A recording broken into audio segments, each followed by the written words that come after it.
Rusza pilotażowa repolonizacja energetyki w Polsce. Brytyjczycy odstraszyli okręty podwodne Rosji zagrażające sabotażem. Putin zgadza się na zawieszenie broni, bo dronopad bije w fundamenty naftowe Kremla. Jest 10 kwietnia 2026 roku. Nazywam się Wojciech Jakubik, a to jest codzienny przegląd informacji z sektora energetycznego i paliwowego Energy Drink. Zapraszam.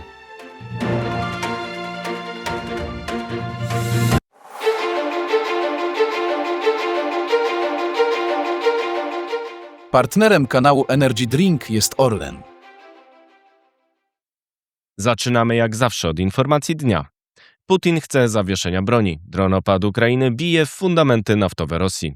Ukraina zmusiła Rosjan do zawieszenia broni na prawosławną Wielkanoc. Dronopad faktycznie zagroził fundamentom naftowym Kremla.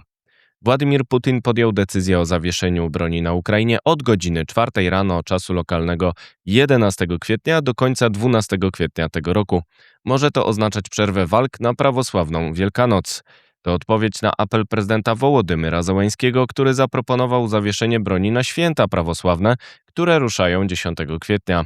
Decyzja Putina może być spowodowana zimną kalkulacją.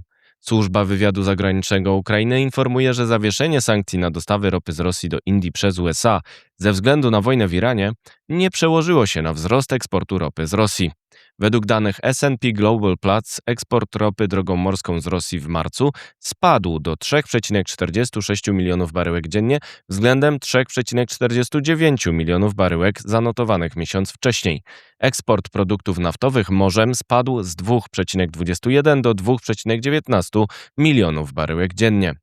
Kluczowy czynnik to ograniczenia infrastrukturalne oraz siła wyższa zgłoszona w kluczowych hubach eksportowych, podaje wywiad Ukrainy.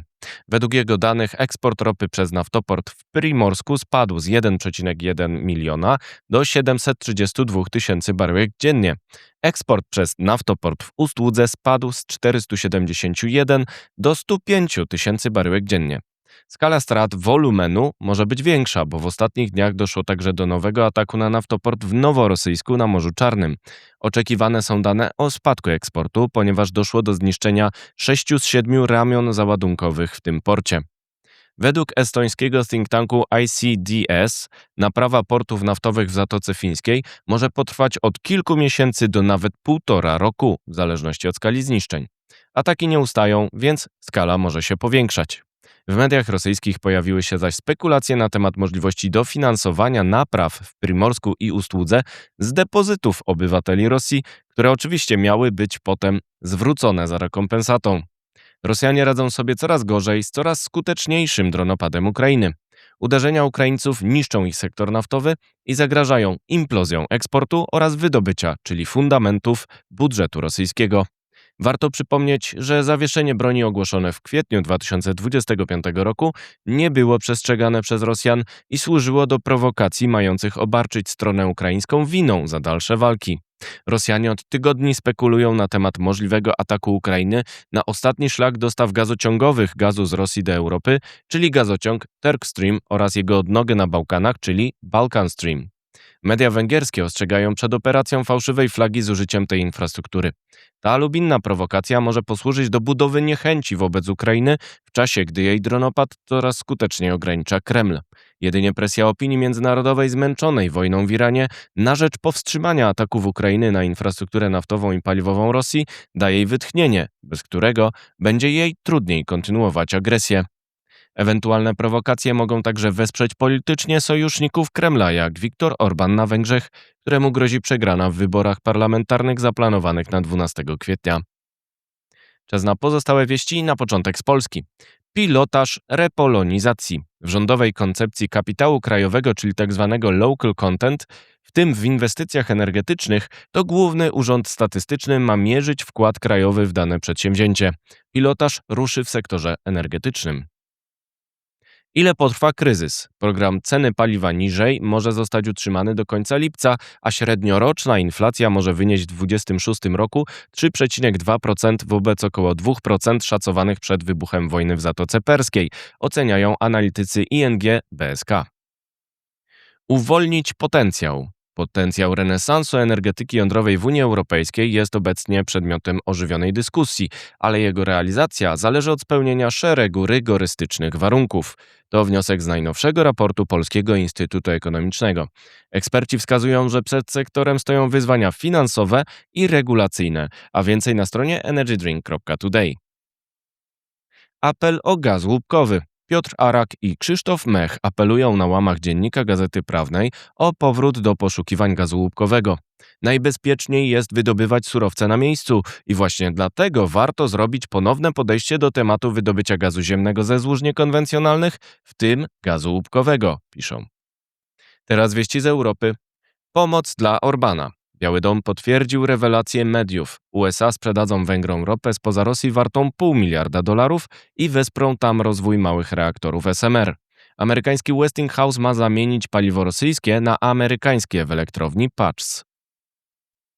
Luzowanie metanowe. Komisja Europejska ma poluzować przepisy o emisji metanu w celu zwiększenia dostępności węglowodorów na rynku Europy ograniczonej przez wojnę w Iranie.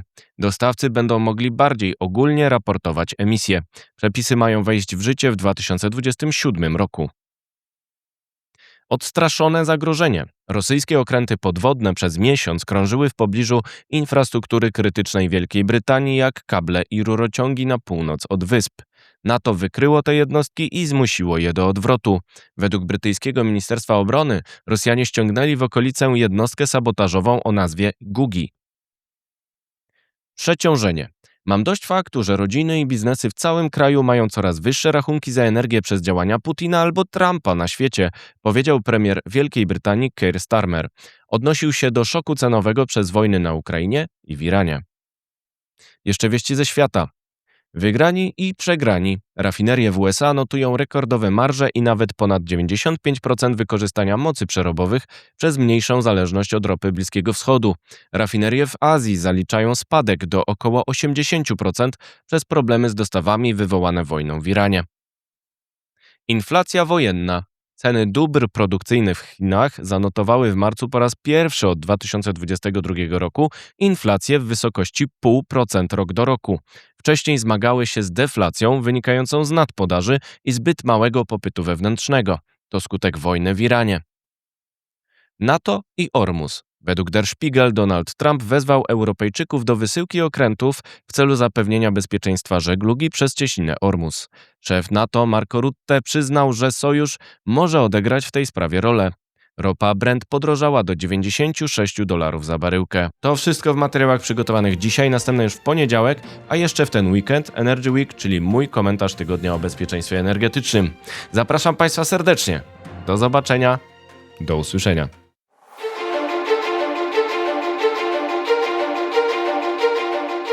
Partnerem kanału Energy Drink jest Orlen.